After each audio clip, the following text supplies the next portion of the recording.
$2.4 trillion 2047కి తయారు కావాలని. దీనికి $42,000 తలసరి ఆదాయం. ఆ రోజు డాలర్ ఎంత రేటు ఉంటుంది వస్తుంది. ఈరోజు 3,200 ఆ ప్రాంతంలో ఉన్నాం. గవర్నమెంట్ దీనికి 14 నుంచి 15% గ్రోత్ రేట్ రావాలి. ఆంధ్రప్రదేశ్లో 15% రావాలి. పోయిన 5 సంవత్సరాలు తెలుగుదేశం పార్టీ హయాంలో 13.5 వచ్చాం. వీళ్ళు వచ్చిన తర్వాత 10కి తగ్గిపోయారు. 10.23 వచ్చే పరిస్థితి 1.5 వచ్చారు. 3% కంటే ఎక్కువ డిఫరెన్స్ ఉంది.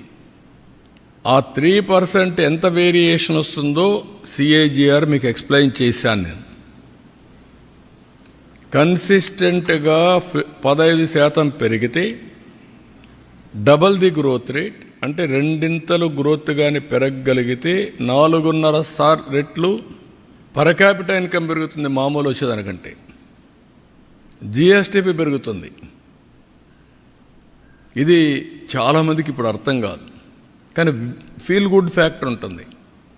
అందుకే మీరు చూస్తే నన్ను అరెస్ట్ చేసినప్పుడు 60 దేశాల్లో డెమాన్స్ట్రేట్ చేశారు తప్పని. రాష్ట్రంలో డెమాన్స్ట్రేట్ చేశారు, హైదరాబాద్లో డెమాన్స్ట్రేట్ చేశారు. ఎప్పుడు నేను మర్చిపోలేను. హైదరాబాద్లో ఎవరైతే అణిచివేయాలని ప్రయత్నం చేస్తే చేతులు కాల్చుకున్న పరిస్థితికి వచ్చారు. అంటే రైట్ని రైట్గా ప్రజలు ఆమోదించే పరిస్థితికి వచ్చారు. అదే ఈరోజు మీరు చూస్తే ఢిల్లీ చూశారు, ఎండార్స్ చేశారు. Difference is that. ఎప్పటికప్పుడు నేను అందుకని ప్రజల్ని ఒక సీనియర్ నాయకుడిగా నేను అందరికంటే, ఎందుకంటే 75 నుంచి రాజకీయాలు చూశాను. At the helm of affairs 82, 83 నుంచి ఉన్నా. I have seen so many governments, so many public policies, pre-economic reforms, post-economic reforms చూసా, టెక్నాలజీ చూసా, టెక్నాలజీ అడాప్ట్ చేసుకున్నా, అమలు చేశా. ఈరోజు అనేక సంక్షోభాలు చూసా, అవకాశాలు చూసా. ఈరోజు నేను ఒకటే అప్పీల్ చేస్తున్న ప్రజలకి, great nation, great opportunity. Delhi is the best example. Right time, right leader.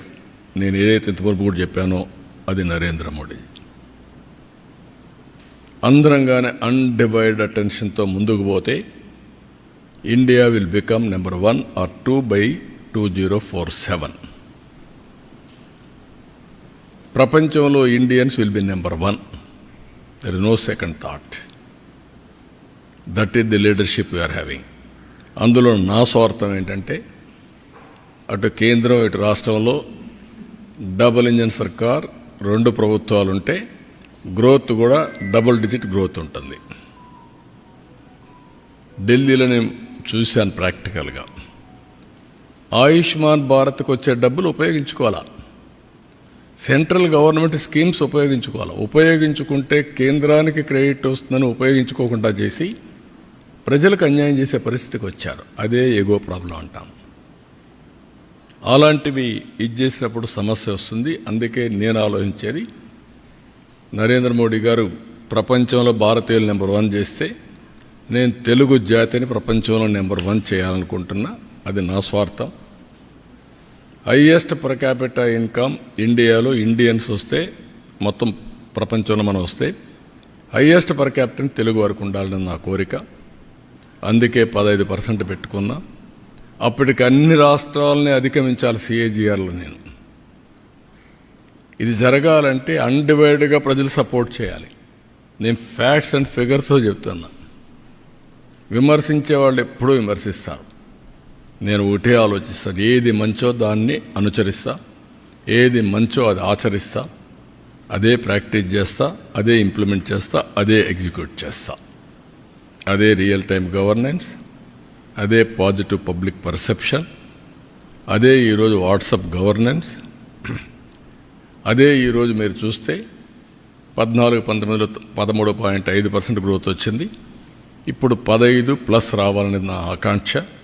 ఇది రావాలంటే ప్రజలందరూ కూడా ముందుకు రావాలి.